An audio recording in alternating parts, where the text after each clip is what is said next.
Welcome to the Sandwich Generation Survival Guide. I am your host, Candace Dellacona, and my guest is a bit of a departure from the standard Sandwich Generation Survival Guide lineup, but not outside of my world in two ways.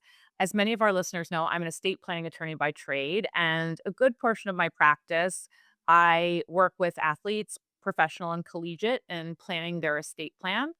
And our guest today is professional athlete adjacent, I would say. So I want to welcome to the podcast today Fox Sports NFL and college football rules analyst, Dean Blandino. Welcome, Dean. Thanks for having me. This is awesome. Yeah, definitely professional athlete adjacent, I think is a great way to describe kind of what I do. Yeah, for sure. So for those of you who are not football plans, haven't heard of the tush push or chanted Des caught it, Dean is the NFL's former VP of officiating, and you spent the bulk of your career at the NFL. You've had a couple of pivots and you've started a couple of your own podcasts. So you're a professional podcast guest at this point. I love listening to Calm Down with Aaron Andrews and Trissa Thompson. I know you make appearances there, and you're on Jay Glazer's Unbreakable, which I love the subject matter, talking about mental health. So thanks for being here. Yeah, of course. And I love this, the whole sandwich generation concept. I didn't even know it, like, I didn't know the term. I didn't know until we started talking about it. But then I was like, wow, yeah, I'm in it. Let's go. You are in it. You are in it. And before we get to the bulk of the sandwich generation issues and maybe the wisdom that you can bestow on others, let's talk a little bit about your background, where you came from, how you got here. So you are a New York native, right? Yeah, grew up in Long Island, Belmore, born and raised. And I went to school in New York at Hofstra University. And yeah, I had a communications degree. I grew up playing sports, love sports, anything and everything, whether it was football, baseball, basketball, hockey, in the street, in the schoolyard, in leagues, in high school. It was just, that was such a big part of my earlier life. And I wanted to stay involved in that in some way, shape, or form. And I didn't know what that looked like as a career. But when I got out of school, this was pre-internet, pre-social media, pre any of that, and just sent my resume to the major sports leagues that all had offices in New York City, and was lucky enough to get a job interview, an internship interview at the NFL in a couple of different departments. And I got the internship in officiating, and I didn't know anything about it. I wasn't interested in officiating necessarily, but I loved the NFL, wanted to get my foot in the door and then learn officiating through that internship, was hired full time, and that became my career. Yeah, it's really pretty remarkable. I love one of the stories that you tell about the happenstance of it all, that you're submitting your resume. We can talk to a lot of the parents out there that are dealing with their kids and internships and submitting your resume. And Hofstra is a great school, but it's probably not known necessarily for sports communication, or it wasn't back then. And I think the story was somebody saw your resume who happened to be, oh, Yeah, come yeah. on. That's and I tell my kids too, and I know your kids, and as we think about college and stuff, and it's such a great experience, right? But it doesn't mean, look, you can be successful a lot of different paths. But I think one of the benefits of going to college is those connections and that network of people that you meet, and they become part of your network going forward. And this was just happened. Someone that was working in human resources went to Hofstra, didn't know me, but saw my resume, saw the Hofstra on the resume, and was like, "Oh, I'm going to take this person and move them up to the top." Yeah. And that was kind of cool, a fun story, and got to know her a little bit. And she told me that, and I was like, "Wow, that's awesome." And Yeah.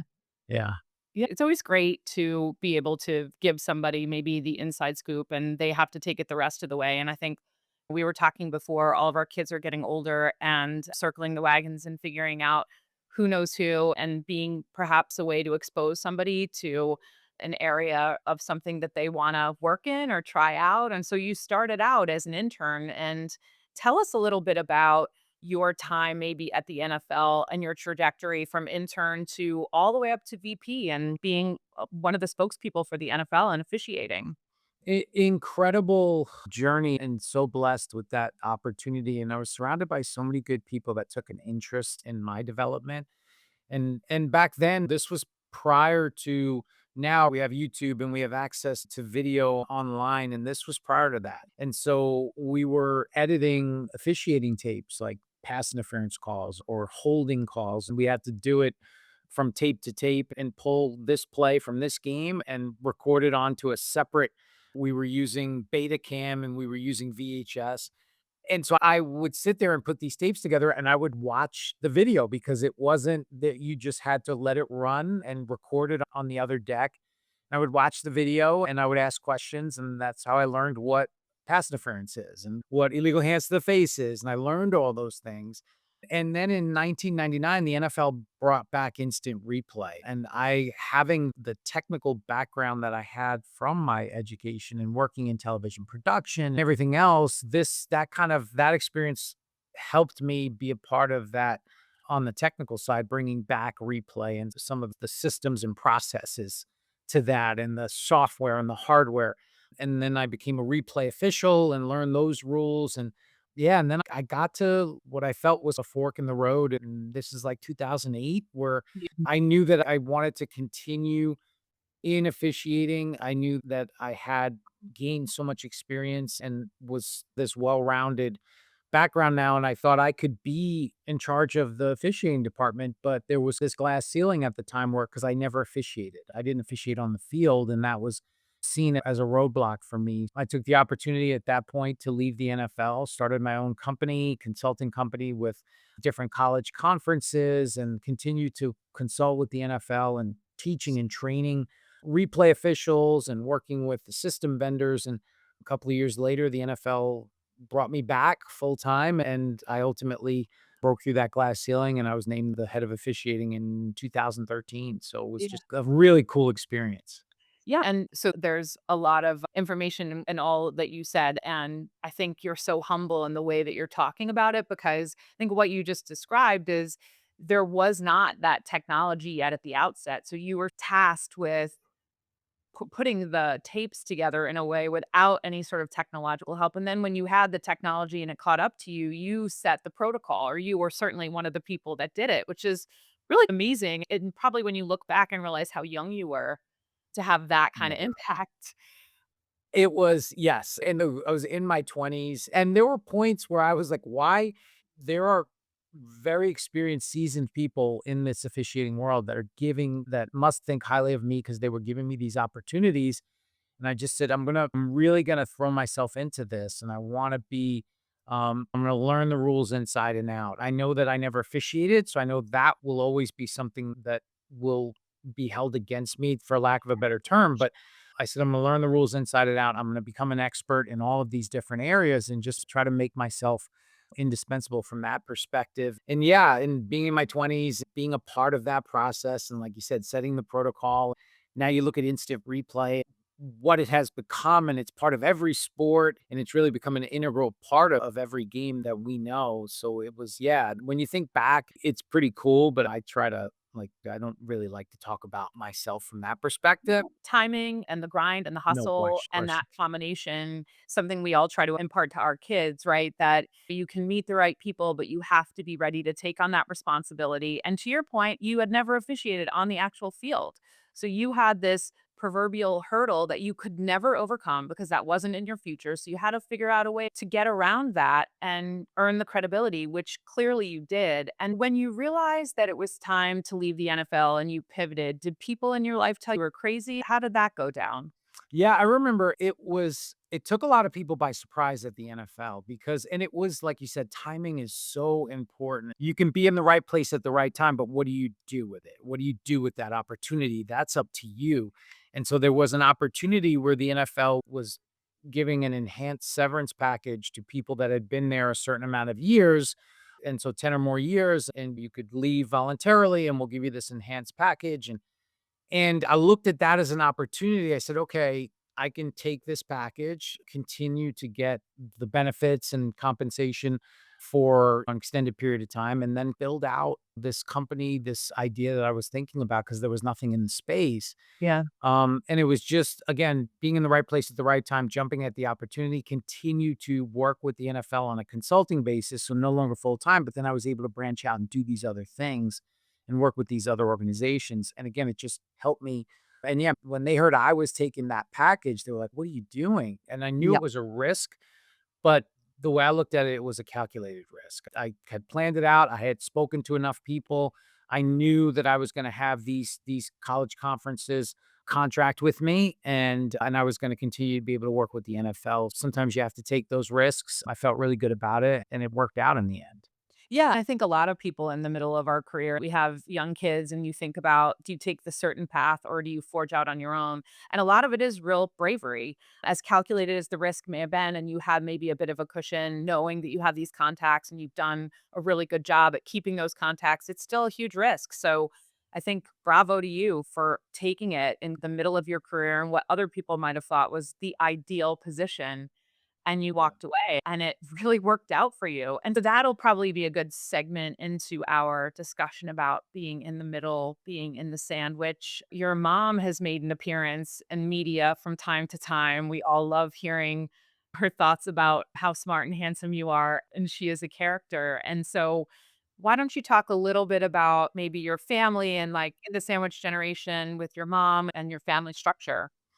Well, yeah, family structure, I mean, grew up in a big Italian family, and my mom was born in Italy. My grandparents and on that side, my dad's family had been in America for a couple of generations, but it was that big Italian American family was so important, and Sunday meals and those gatherings and everything. And my mom is such a big, like you said, she's such a character. She's such a big personality. She was like the neighborhood mom. Everybody would come to our house and you could just come in and there'd be food and there'd be all these things. And she still to this day is that person. And it's incredible. I joke with her that she's going to outlive all of us and she's going to keep going. She's incredible. And that was a big part of, growing up, but then I left. I went and when I left the NFL, I also moved, was married at the time, was about to have our first child, and I moved from New York to Southern California, and that was a big jump, and away from family, away from friends. And that long distance stuff, that was hard. And my dad, who passed away in 2012, he was still alive at that time. And so missing them and trying to maintain those relationships and also starting to build my own family, having this new business and all of this change, it was kind of like a whirlwind. And you kind of look back and think, wow, how did we work through all of that? And then, like I said, I came back in 2012 to go back to the NFL. That's when my dad passed, and I was thankful to be there, and be home for a little bit when he got sick. And but yeah, that's just a little bit of the background. And but Yeah. the And you make an important distinction, right? Where there are expectations set for everybody. Everybody's family has like a different playbook, if you will. And an Italian American, Italian off the boat, Italy, Long Island, we know it well. And the expectations that proximity in terms of yes, distance, right? And yes, how hard it is to break out of that and not have it be a rejection of the family or mhm, like a statement about not wanting to be close, really trying to forge your own path and build your own life. And I think so many of our listeners think about that. And now we're 10, 15 years further down the line and our parents are older. Some of them, like your dad, my dad, are no longer here. And so it brings up questions about what's next and how to advocate from a long distance. I know you have siblings and your mom is doing amazing and she is definitely not the typical aging parent. We'll give her that. But thinking about how you deal with being far away and the support that you need to provide, what is your best advice for those of our listeners who don't live close by, who can't pop over? sure. And then that, like you said, you hit the nail on the head with that expectation of proximity is so real, and Yeah. I felt it. And I know, and my parents were always very supportive, but they were absolutely crushed when we moved to California, and so totally get it, but then, like you said, you have to forge your own path, and for me, yes, my mom does stay at my sister's, and there's a lot going on, and it keeps you busy, and 3 grandkids, and 2 dogs, and everything else that goes on with everyday life. But the biggest challenge again is just making time to A, communicate. It's picking up the phone and calling and having those conversations, whether it's text message, making sure it's even things like You know, I don't post a lot of my personal stuff on Instagram or whatever it may be, but I know my mom's always like, "Oh, I wanna see pictures of the kids. I wanna see what they're doing. I wanna see," so just even just that and sending them, trying to FaceTime, those types of things to stay engaged. And then whenever I can get to New York and whenever I can travel, try to do that with my boys. My 2 sons now are 15 and 10. So try to make that at least twice a year and getting out and seeing family and spending time, especially with my mom. She still comes out here once a year and just making that time and effort and just communicating. And then just helping my sister with, because it is, my mom isn't, knock on wood, she's aging, but she's doing great and Yeah. she can move around and she still drives and she does all these things, but just making sure, checking in, whatever they need. Can I help in any way? That's just that kind of communication and keeping those lines open. Yeah, I think it's so important that you communicate and making sure that your siblings know too that you're there, even though you're not there, and trying to figure out ways as I guide clients or other people who have asked me, how do you advocate from long distance? And there are so many different ways of doing that. Thankfully, we're in a place with technology where you can send pictures of the boys at their school concert that Mm. your mom may not have been able to be a part of. And so, really, making time to do those kinds of things and having those meaningful connections, because there are different ways of being in the middle and being able to advocate. And so, have you ever found yourself in a conversation with any of your siblings to say, "What is the plan?" Have you ever had a conversation with your mom to ask about those plans? And if so, what did you say? Yeah, that's a great question. And we do try to check in because, especially with my sister, because my mom, she has her own separate kind of living area, but they're together a lot. And just checking in with her. And I know that just like anything else, when you live with people, there's going to be ups and downs. And I think one of the things that we probably haven't talked, because my mom really is just, you don't even think about it. She's just doing so well. We probably haven't had that conversation in depth yet, but it is just making sure. I just had a conversation with my mom the other day because her car lease is up and what do you want to do going forward, and want to help her and navigate that process. She still drives. She still feels good about driving. So I certainly I'm not going to push to take that away. That's if she's good. And I'll talk to my sister and she said, yeah, she has no issues. But long term, I don't know. My dad passed suddenly. He was fine and then was diagnosed with cancer and a couple of months later was gone. So I think that's probably scary for my mom to think about as well. And just, oh, what, even to bring up that conversation, I'm sure it'd be scary for her to have that. So we probably tiptoe around it a little bit. But Yeah. I think as time goes on, those conversations are important. What is that long term, if when mom's not doing as great and she can't move around as well, what does that look like? I think that's important. Yeah, no, for sure. And all of these news stories have been coming out recently. Bradley Cooper made a documentary about caregiving for his dad. I think John Turturro was talking about caring for his disabled brother. I think there's a preconceived notion that people who have access to resources that have the ability to have a strong family unit and everybody working together, that it's so much easier. And I think one of the things that I like to point out is that it's the common thread that goes through all of us. Nobody knows how to have these conversations. Not even Dean, who negotiates all of the coaches yelling at you about a call that you've made. It's really hard to have those conversations, and most people don't have the tools or the language. So thinking about it in advance and thinking just like what you said is really insightful about your dad and what she went through losing him. And so you're going to have to think about the ways to have that conversation that's sensitive to that loss and to your Yeah. sister who's there and absorbing a lot of it. So it's great that you bring that up, and I'm sure after this conversation, you'll think about how you'll talk to your mom, or maybe she'll call in Oh, and yeah. hear. Absolutely. And those are those conversations. I think once you can broach the subject, then I think it becomes easier. It's just figuring out, okay, how do we start this conversation? Mom, I don't think that this doesn't have to be done tomorrow, but at some point we do have to start to think about this. And when I think back to my dad, they, like a lot of older parents, I'm sure they went and got funeral plots and you start to prepare for that, which I hate thinking about it, but though these are things that have to be done because then if you don't plan for it, Then on top of the grief and all the things that come with it, now it's, "Okay, now I have all this other stuff I have to take care of, and am I Totally. really in a good place to be able to even handle that?" Totally. And it can be a conversation of empowerment to say, what do you want? How do you see it? All right, let's make that happen so that you're not in this position.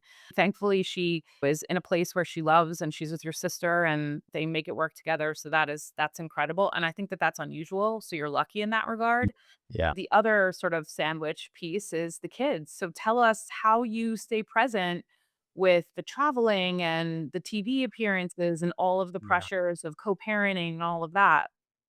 Yeah, I think one of the things, and that was we talked about when I left the NFL, that was the first time, and then I was in charge of officiating, and that was such a while I loved it, and I really feel like that I feel like that job chose me, I didn't choose it. Everything my experience, everything that had prepared me for it, and I really did love it, and I threw myself into it, but it's a and not just during football season, it's 24/7. It is you have like we talked about coaches that it's week to week, and you're putting out fires every week, and you're talking to coaches who are all over the country, and they don't care that you're in New York and they're in San Francisco and they're 3 hours behind us and it's 1 AM. They wanna talk to you or they wanna email. And I did take the approach, and I learned the hard way that I would get a text or an email work related, and I would approach it as if that person is waiting at their laptop or at their phone for me to respond. Oof. That was how I looked at it, which is Yep. not great, and it's not healthy, and it's not I neglected a lot of other things and home life and those types of things, and I realized that that wasn't sustainable for Mm. me and the life that I wanted to live and for my children and for my partner, and so an opportunity came up with Fox Sports, and they had reached out, and we just had some preliminary conversations about this rules analyst position, and it sounded really interesting, and I love the NFL, but this just sounded like a better just a better way of life, and Yeah. then that was in 2017. Unfortunately, we got divorced, but she's amazing, and she's an incredible mother, and she's an incredible co-parent, and we make that work, and then it's just the boys, and I feel like I am in such a better place while I'm busy and I have things to do, I'm not beck and call. I'm not looking at emails like, "Oh my god, I have to respond to this Yeah. immediately." I've Yeah. kind of taken that step back and being able to enjoy more time with the boys and doing different things and going to practices and just spending time. We've got the schedule down and I'm traveling during the weekends, but they're here with me Monday through Thursday. And my little one, I call him my little one, but he's 10. He's gonna walk in the door at 2:30, and I haven't seen him for a couple of days, so he's gonna wanna kinda check in, and I'm gonna wanna hang out with him, and we just do our thing. So you just try to find that we always talk about work-life balance, right? It's it's really hard because there's the on the work side, I gotta be successful. I wanna strive, and I wanna do the best I can, but at what cost? Kind of Absolutely true. that's Yeah. it's yeah. I think you're right. I think one of my favorite people, Cass Lazaro, who's been on the podcast, she's a really interesting businesswoman, talked about the work-life balance being a myth. And I think that's partly true. You have to figure out a way to integrate. And boundaries is one of the things you just brought up. And that's one of the lessons that a lot of sandwich generation members have to think about and perfect and practice. Some of us are terrible at it, some are better. But, envisioning someone waiting for an email in response is not a great boundary at all. And it sounds like you figured it out way in advance of the kids realizing it. And you do such a good job at being present. And the co parenting thing is so tricky for so many people. And so you have this great partner that together you guys are figuring out the best way to meet the kids' needs. So tell us a little bit about your schedule. You travel mostly on the weekends, so you're able to do the day to day stuff with the kids? Yeah, yeah, so that was one of the good things. Football season is football season. I've been doing it since 1994. Weekends, you're working, and that's part of the deal. The way the schedule is now, we have a game on Sunday. I'm either leaving Friday or Saturday, depending on where that game is in relation to I'm in Southern California. We do the game, I'm home Sunday night, and then I have the week, I work from home, and I can get the boys ready for school, and I can take them where they need to be and be here when they get home. and just continue to build that schedule out and make sure they have that consistency and communicating as a co-parent and making sure that we're being consistent. And like I said, I'm just trying to, she carried the water for a very long time for while I was working and doing other things. And I'm just trying to like make up for that and continue to Yeah. just be the best co-parent and best father I can be, which is, I don't know, that's what we all, whatever, when we have kids, we want to do that for them. And but the schedule is so much easier now in terms of being able to have that time. You miss things like things on the weekends, whether it's flag football or wrestling or whatever else they're doing, you do miss those things, but you do have more time during the week to make those moments up. Yeah, for sure. I think you're right. I think we're all just doing the best we can, and you have to be kind to yourself and think about things like boundaries and pitching in with whomever's helping you with the kids. Be there for yourself. So, my last sort of question is how do you manage for yourself? How do you practice self care? What do you do to make sure that you're in a good space? You appeared on the podcast talking about Unbreakable. Jake Glazer does a great job about the mental health aspect. Yeah. So, can you share a little bit about that? Yeah, absolutely. And I think a lot of people from what am I? I'm Gen X, right? Gen X? What? Yeah, I think for Jenna. Gen Yeah. X. I think, and especially like our parents, I think my father, they're incredible dad, right? Incredible, but there wasn't a lot of I love yous. It wasn't a lot of it was like, "Okay, come on, you fell. Come on, dust it off. Let's go." And so you have that and then there was my mom who was like too far the other way. It's like, "Oh my god, you stubbed your toe. Let me take you to the hospital." So you try to I gravitated more towards my dad's style. And so you keep things in. And again, I've learned the hard way that you can't do that and you have to take time for yourself to just make sure that you're in a good state. Because if you're not in a good state of mind, you're not going to be good for anybody. Yeah. You're certainly not going to be good for the people that are closest to you. In my role as the head of officiating, there was a lot of stress. It was a lot of negativity. I think we were talking about it earlier before we started recording, but I did stand up comedy back in the 90s. Humor was always a big thing for me to diffuse situations and bring things to a better place. And then just now, it's really important. I'll wake up, get the kids to school, and then I'm going to go work out. That's a Yeah. big thing for me is just getting that, getting some exercise, doing something every morning, get my day started that way, feel good about that. And then doing the rest of the day and always taking the approach of I want every interaction that I have. I know some it's probably not reasonable, but I want every interaction I have to be a positive one with other people. And the only time I fail at that is when I'm driving because too many people don't know how to drive. But other than that, I try to stick to that Is that and a try to California stay. thing, Dean, or is Yeah, that I think it's everywhere, but definitely in California. But try to maintain that positivity because I've surrounded by a lot of negativity for a long time in that role, Yeah. just by nature, Yeah. not because people are bad or whatever. It was just Yeah. and so just trying to stay positive, trying to have those positive connections, surround yourself with people that negativity is just not something I want in my life. I don't want drama in my life. And sometimes it's impossible to avoid it all, but just surround myself with good people, keep my circle small to those people. And yeah, and just do the best we can every day. I mean, it sounds cliche, but that's kind of what No, we're, no, and yeah. you said a couple of really important things. You said finding humor, and I can attest that you're one of the funniest people in a group of people that I know, and I'm sure some of the guys will disagree, but strenuously objecting, Of but course. you are, and really just allowing yourself to laugh, and you were in a position, certainly in officiating, where half the people were gonna be mad at you. And knowing that and being able to move on from it, going for that workout, turning inward when you have to, and making Yeah. sure that you have people that will be honest with you and also help you and be there for you. So those are all good lessons to take away and boundaries, which, you And were also don't read the comments on social media. That do not. Even today, I don't even make the calls anymore. I'm just explaining them and would I get blamed. So stay off the comments. I've seen Um, those. I've but seen them, it's seen, yeah. and most of them are I would say that the people who adore you are right in there with you and really wanna reply, but we know better, and you're a good egg, Dean Blandino, and we're really happy that you were able to join us today and impart some wisdom for our listeners, for the fans, so thanks so much for your time. Thanks for having me. And yeah, anytime I'd love to come back and just check in every once in a while. Yeah, that sounds good. Thanks so much. Don't forget to subscribe to the Sandwich Generation Survival Guide. A new episode drops each month. And if you're enjoying it, please don't forget to leave me a 5-star review and share with your fellow Sandwich Generation members.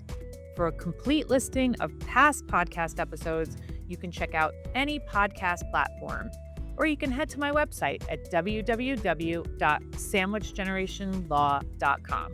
Thanks for listening.